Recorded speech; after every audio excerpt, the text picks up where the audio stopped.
The train stopped suddenly, throwing the passengers forward. A collective gasp filled the air, followed by a wave of murmurs. The train's digital display fizzled, showing random numbers, the lights flickering. For a moment, the world seemed to freeze. Then, as quickly as the chaos had appeared, it vanished.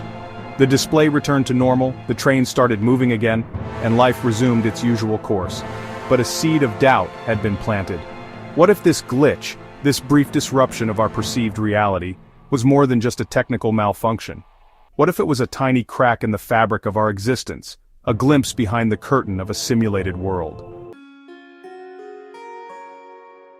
The idea that our reality could be a sophisticated illusion, a complex computer program designed by an unknown intelligence, isn't new. It's a concept that has permeated philosophy and science fiction for decades. But in recent years, the simulation hypothesis has gained traction, fueled by technological advancements and the thought-provoking arguments of scientists and philosophers. Oxford philosopher Nick Bostrom, a leading voice in this debate, presents compelling arguments. He argues that if civilizations reach a point where they can create simulations indistinguishable from reality, it's highly probable that we are living in one of them. After all, wouldn't advanced civilizations be tempted to simulate their own past, or perhaps explore countless alternate realities through the lens of a simulated consciousness? One of the most intriguing pieces of evidence supporting the simulation hypothesis lies in the very structure of our universe. Physics, at its core, is governed by mathematical laws. These laws, elegant and precise, dictate the behavior of everything from subatomic particles to spiral galaxies across the vastness of space. But what if these laws, rather than being inherent to the universe, are actually lines of code, the fundamental building blocks of a grand simulation? Just as a computer program relies on algorithms and equations to function, our universe could operate on a similar principle, with mathematics serving as the simulator's language. Our perception of reality is limited. We can only perceive a tiny fraction of the electromagnetic spectrum, and our understanding of the universe is limited by the speed of light.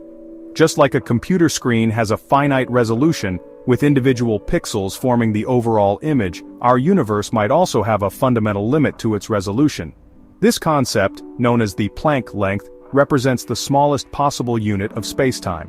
Could this be the pixel size of our simulated reality, a barrier beyond which our current understanding of physics breaks down? Section 5. Quantum Quirks, the universe as a giant computer.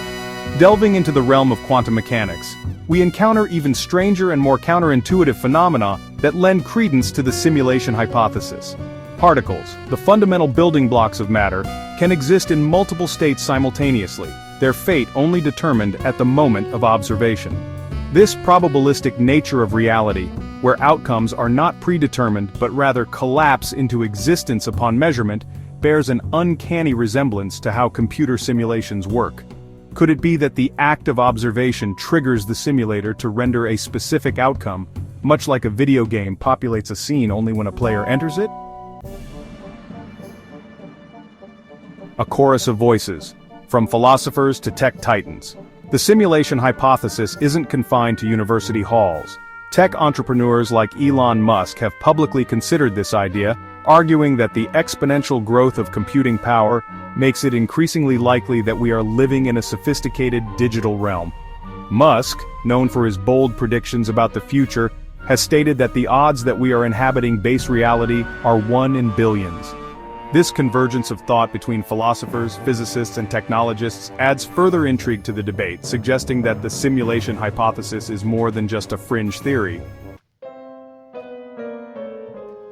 Seeds of doubt. Unraveling the simulation argument. Despite its appeal, the simulation hypothesis is not without its critics. Skeptics argue that the theory, while stimulating, relies heavily on speculation and untestable claims. How can we prove or disprove the existence of a simulator, especially if it's designed to be undetectable? Furthermore, the argument rests on the assumption that advanced civilizations would choose to create simulations, a presumption rooted more in our own technological trajectory than in concrete evidence. The vastness and complexity of the universe, they argue, could arise from natural processes we don't yet understand. The unknown truth, embracing the mystery. The simulation hypothesis, at its core, grapples with fundamental questions about the nature of reality, consciousness, and our place in the cosmos. While we may never definitively prove or disprove our simulated existence, the mere act of considering such possibilities pushes the boundaries of human thought. It compels us to question our assumptions, embrace the unknown, and marvel at the intricate workings of the universe, whether it be a grand simulation or a reality far stranger than we can currently imagine. Section 9. Life, simulated or not, a call to action. Ultimately, the question of whether we live in a simulation might be less important than the implications of such a realization. If our reality is indeed a construct, does that diminish the significance of our experiences, our emotions, our very existence? Or does it perhaps offer a profound sense of liberation, a recognition that the limits of what's possible are far greater than we dared to imagine? Whatever the answer, the simulation hypothesis serves as a powerful reminder to approach life with a sense of wonder, to cherish our connections with others, and to strive to leave a positive mark on the world, whether it be a virtual stage or the grand theater of the cosmos.